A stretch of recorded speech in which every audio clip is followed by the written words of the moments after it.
आज फिर दिल्ली कूच की तैयारी में है किसान। शंभू बॉर्डर से आगे बढ़ेगा 101 किसानों का जत्था। दोपहर 12 बजे दिल्ली कूच के लिए बढ़ेंगे किसान। शंभू बॉर्डर पर बड़ी संख्या में सुरक्षा बलों की तैनाती। बॉर्डर पर कील, कंक्रीट और बड़े पत्थरों से बैरिकेडिंग। किसान आंदोलन के चलते अंबाला में फिर से इंटरनेट बैन। अंबाला के कई गांवों में 17 दिसंबर तक इंटरनेट सेवाएं बंद। किसानों के समर्थन में बोले कांग्रेस नेता बजरंग पूनिया ने कहा कि वन नेशन वन इलेक्शन के साथ वन नेशन वन एमएसपी भी हो। इसी के साथ ही सरकार पर किसानों के साथ भेदभाव का आरोप भी लगाया है। बड़ी खबर आपको बता रहे हैं, आज फिर दिल्ली कूच की तैयारी में है किसान। शंभू बॉर्डर से आगे बढ़ेगा 101 किसानों का जत्था। दोपहर 12 बजे दिल्ली कूच के लिए बढ़ेंगे किसान।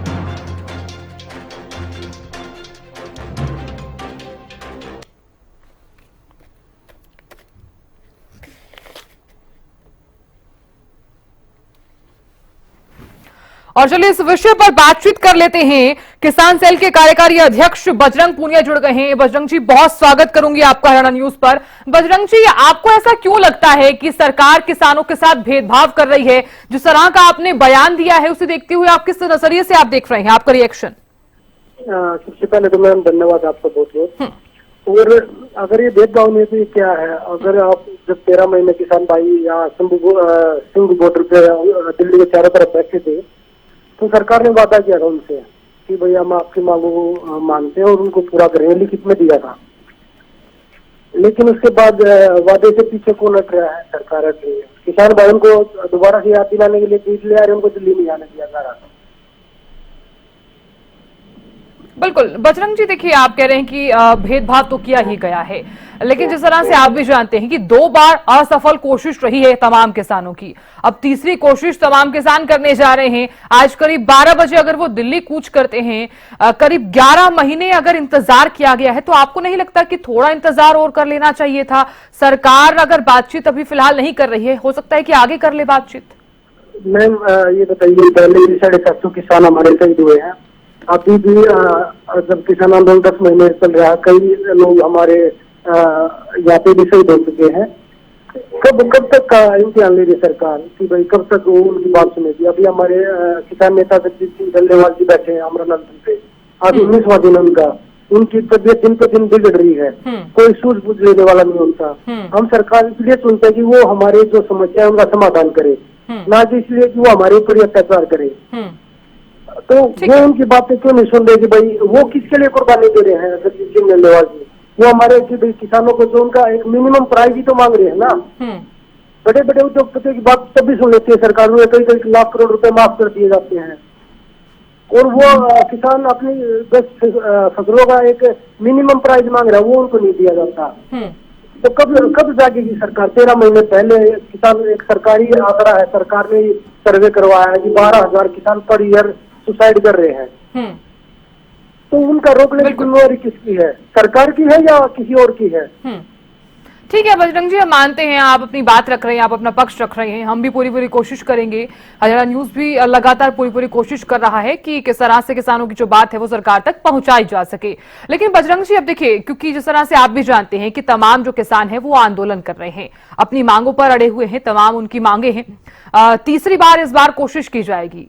अगर इस बार भी वो दिल्ली कूच नहीं कर पाते हैं, ऐसा हम इसलिए कह रहे हैं क्योंकि 2 बार कोशिश की गई है, इसलिए तीसरी बार अगर कोशिश की जाती है, अगर नहीं आगे बढ़ पाते हैं, तो आपकी आगे की रणनीति क्या रहेगी?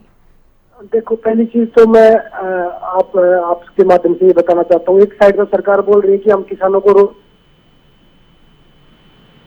दिल्ली आने से रोकते नहीं, तो वो बैरिकेडिंग जो पुलिस फोर्स लगा रखी है, मिलिट्री लगा रखी है, वो किसके लिए लगा रखी है? जो कटीली तारे हैं, एक साइड बोल रहे कि भाई किसान हमारा अन्नदाता है, तो उसके आगे आपने किले बिछा रखी है, बड़े बड़े पत्थर रख रखे हैं, कटीली तारे बिछा रखी है। वो किसके लिए बिछा रखी है? वो अन्नदाता के लिए बिछा रखी है आपने। वो भारत पाकिस्तान का बॉर्डर तो है नहीं। और वो बोल रहे कि हम किसानों के ऊपर खून बरसा रहे हैं, वो तो गोलियां बरसा रहे हैं, आंसू गैस की गोली जहरीली गैसें उनकी आंखों में छोड़ी जा रही है। इतने जख्मी हुए, पीछे 2 प्रयास किए गए हैं।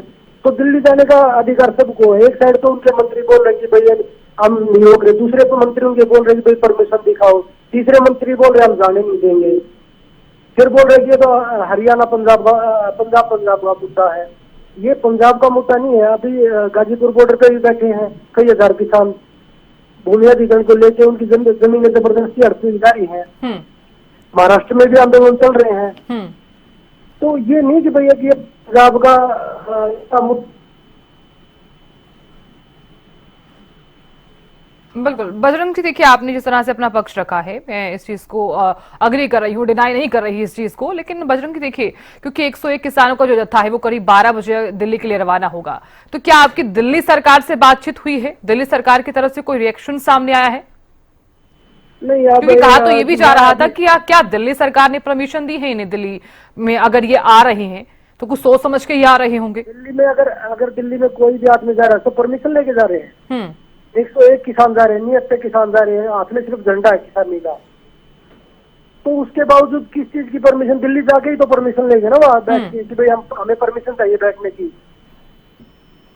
वो पंजाब बॉर्डर पे बैठे हैं, उनको आगे आप बढ़ने नहीं दे रहे। आप बोल रहे भाई आप हमें परमिशन दिखाइए। अरे जाने तो तभी तो परमिशन लेंगे ना वो। आप अगर हरियाणा कोई भी आदमी जाता है, कोई भी मंत्री जाता है, वो दिल्ली परमिशन लेके जाते हैं।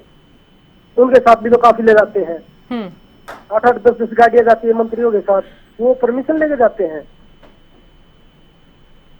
चलिए बजरंग जी, बहुत बहुत शुक्रिया बातचीत करने के लिए और अपना पक्ष रखने के लिए और बने रहने के लिए।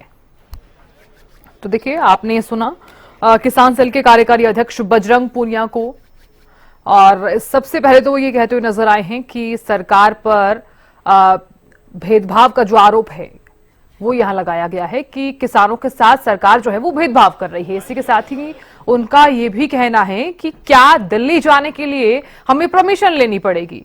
क्या हम किसी भी जगह पर जा रहे हैं तो क्या आगे हमें परमिशन लेनी पड़ेगी? तो किसान आंदोलन लगातार जारी है और करीब 10 से 11 महीने होने को हैं। किसान अपनी तमाम मांगों पर अड़े हुए हैं और अब तीसरी बार, क्योंकि तीसरी बार हम इसलिए कह रहे हैं क्योंकि 2 बार कोशिश की गई, वो असफल रही, लेकिन तमाम जितने भी किसान हैं वो लगातार सरकार से बातचीत का प्रयास जरूर कर रहे थे, इंतजार कर रहे थे कि सरकार किसी भी तरीके से उनसे बातचीत करे, लेकिन अभी तक सरकार की तरफ से किसानों के साथ कोई बातचीत नहीं की गई है।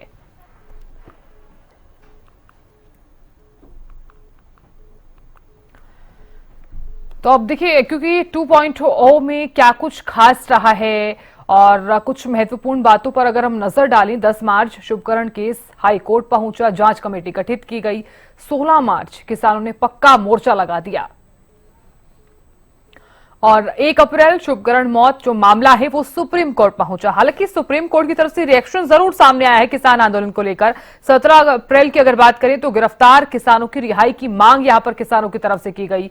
रिहाई को लेकर किसानों ने रेलवे ट्रैक जाम कर दिया और 6 मई मामले में एसआईटी ने चंडीगढ़ पहुंचकर बयान दर्ज किए। 20 मई किसान रेलवे लाइन से हटे और बॉर्डर पर मोर्चा चलता रहा।